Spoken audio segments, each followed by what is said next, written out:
नक्कीच जो महायुतीनं आणि महायुतीच्या सर्व नेत्यांनी या ठिकाणी जो विश्वास माझ्यावर टाकला आणि या ठिकाणच्या सर्व महायुतीच्या कार्यकर्त्यांनी एकत्रितपणे काम केलं, सावे साहेबांच्या नेतृत्वाखाली, कुचे साहेबांच्या नेतृत्वाखाली, चव्हाणताई या ठिकाणी आमदार आहेत त्यांच्या नेतृत्वाखाली सर्वच जे महायुतीचे या ठिकाणी घटक पक्ष आहेत, शिवसेना असेल, शिंदे गट किंवा राष्ट्रवादी अजित पवार गट असेल, या सर्वांच्या मदतीनं आणि या सर्वांच्या कार्यकर्त्यांनी एकत्रितपणे काम केलं आणि त्याचाच निश्चितपणे हा विजय आहे.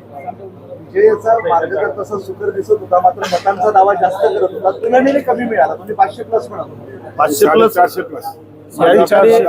419 मतं महायुतीची होती आणि त्यामध्ये जास्तीची वाढली. आता अंदाज थोडाफार मागे पुढे होऊ शकतो, अंदाज येतो. निश्चितच जास्तीची मतं आम्हाला निश्चितपणे मिळाली.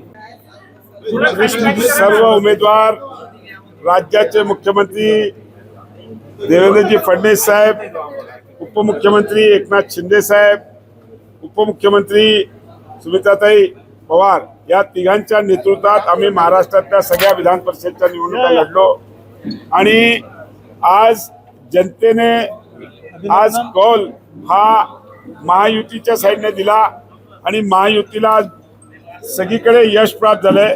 छत्रपती संभाजीनगरमध्ये पण 455 मतं, मी पहिल्या दिवसापासून 450+ मतं आम्ही घेऊ हे म्हणत होतो आणि आम्ही विरोधी पक्षाला पण विनंती केली होती की आपलं कॅल्क्युलेशन जर आपण काढलं तर तुम्ही निवडणूक जर आम्हाला पाठिंबा दिला तर बिनविरोध निवडणूक होईल, जसे 6 ठिकाणी झाली त्याच पद्धतीची. पण शेवटच्या मोमेंटपर्यंत त्यांनी आम्हाला सांगून नंतर ते काही निर्णय घेतला नाही. पण मला नक्कीच खात्री आहे की या महाराष्ट्राच्या जनतेने महायुतीला म्हणजेच भारतीय जनता पार्टी, शिवसेना आणि राष्ट्रवादी NCP अजितदादा ग्रुपला आज बहुमत दिलं आणि सगळ्यांनी आम्ही एकत्र लढल्यामुळे आज आम्हाला भरपूर यश मिळालं. बाजार केला तुम्ही, फक्त पैशांचा खेळ केला म्हणून हे सगळं साध्य झालं. मला एक गोष्ट सांगा, तुम्ही आमचे निवडून आलेले प्रतिनिधींचं टोटल करा. आमच्या 426 मतं तर आम्हाला आमच्या भाजप, शिवसेना आणि 447 आमच्या मतावर निवडून आलेले होते. बाकी आमचे जे काही अपक्ष विक्षक ज्यांनी ऑलरेडी आम्हाला निवडणुकीत सपोर्ट केला होता अशी सगळी मंडळी होती.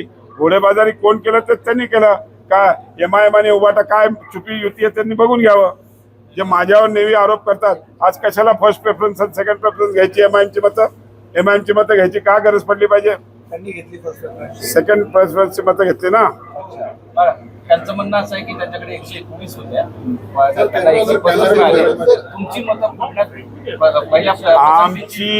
आमची मतं ऍक्च्युअल तसं बघायला गेलं तर 419 मतच आमची होती.